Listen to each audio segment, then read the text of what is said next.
పెమ్మసాని చంద్రశేఖర్ గారు మన గ్రామం వచ్చినప్పుడు అపూర్వమైన స్వాగతం పలికిన తెలుగుదేశం పార్టీ జన సైనికులకు, ఎంఆర్పిఎస్ కార్యకర్తలకు అందరికీ పేరు పేరున హృదయపూర్వకమైన నమస్కారం. పెదకాకాని గ్రామ ప్రజలకు నేను విజ్ఞప్తి చేస్తా ఉన్నా, ఎన్నికలు వచ్చినాయి అంటే ఈ గ్రామంలో ఎన్నోసార్లు చూసాం మనం. పంచాయతీ ఎన్నికలు వస్తే చాలు ఈ ప్రభుత్వంలో ఉన్న పెత్తందారులు వస్తారు, మీకు ఆ పని చేస్తాం ఈ పని చేస్తాం అంటారు.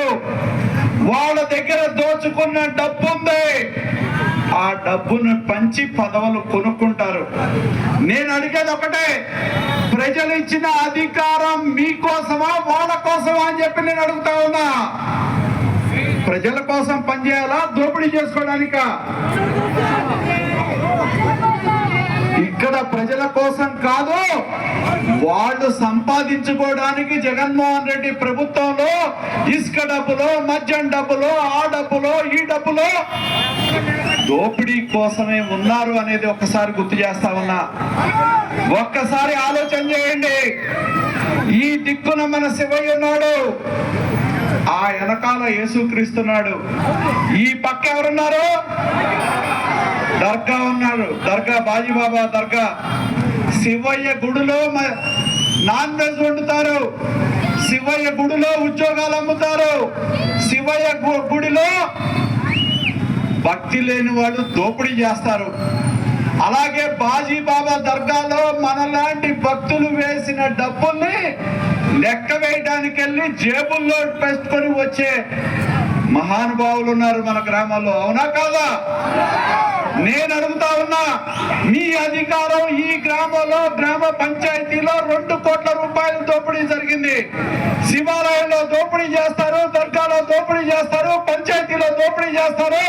మీ అధికారంతో వాటిని ఆపలేకపోయిన పెద్ద మనుషులు మళ్ళీ ఇవాళ కొత్త అవతారం ఎత్తారు. నేను ఇక్కడ నిలబడి చెప్తున్నా, గెలిచినా ఓడినా మా తండ్రి స్వర్గీయ వీర చౌదరి గారు 1983లో మొదలు పెడితే 1983 అంటే 2024, 31 సంవత్సరాలు మా కుటుంబం ఈ నియోజకవర్గంలో ప్రజలు నమ్ముకోనుంది. ఓడిపోయినా మేము పారిపోలా. నిన్నటి దాకా అధికారం మా దగ్గర ఉందని చెప్పి ఈ పక్కనున్న రాజధాని నిర్మాణంలో అడుగడుగున కరకట్ట కమలహాసన్ చెప్పి పేరు పొంది అడుగడుగున రాజధాని నిర్మాణానికి అడ్డం పడిన వ్యక్తి జగన్మోహన్ రెడ్డి నా జేబులో ఉన్నాడని చెప్పిన నాయకుడు మంగళగిరిలో జగన్మోహన్ రెడ్డి సీటు ఇవ్వకపోతే నిన్న మొన్న చెప్తా ఉన్నాడంట, నా దగ్గర అధికారంలో ఇవాళ ఎలక్షన్ కమిషన్ కింద పనిచేసే టాస్క్ ఫోర్స్ ఉందంట, ధూళిపాల నరేంద్ర సంగతి తేలుద్దామని చెప్పి. నేను చెప్తా ఉన్నా, భగవంతుడు మీకు డబ్బు ఇవ్వచ్చు, కానీ మాకు ఈ ప్రజలు ఇచ్చారనేది గుర్తుంచుకోవాలని చెప్పి నేను తెలియజేస్తా ఉన్నా. ఈ ప్రజాభిమానాన్ని మాకు ఇచ్చారు.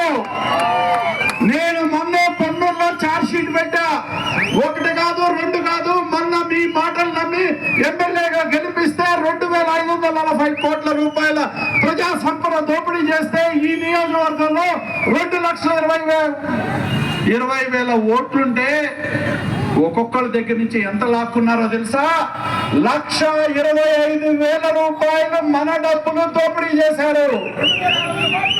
2,600 కోట్ల రూపాయలు ప్రజలు దోపిడీ చేశారు. మీ అధికారం, జగన్మోహన్ రెడ్డి అధికారం ఈ నియోజకవర్గంలో దోపిడీని ఎందుకు ఆపలేకపోయింది అని చెప్పి నేను తెలియజేస్తా ఉన్నా. మళ్ళీ ఇవాళ ఒక కొత్త వేషంతో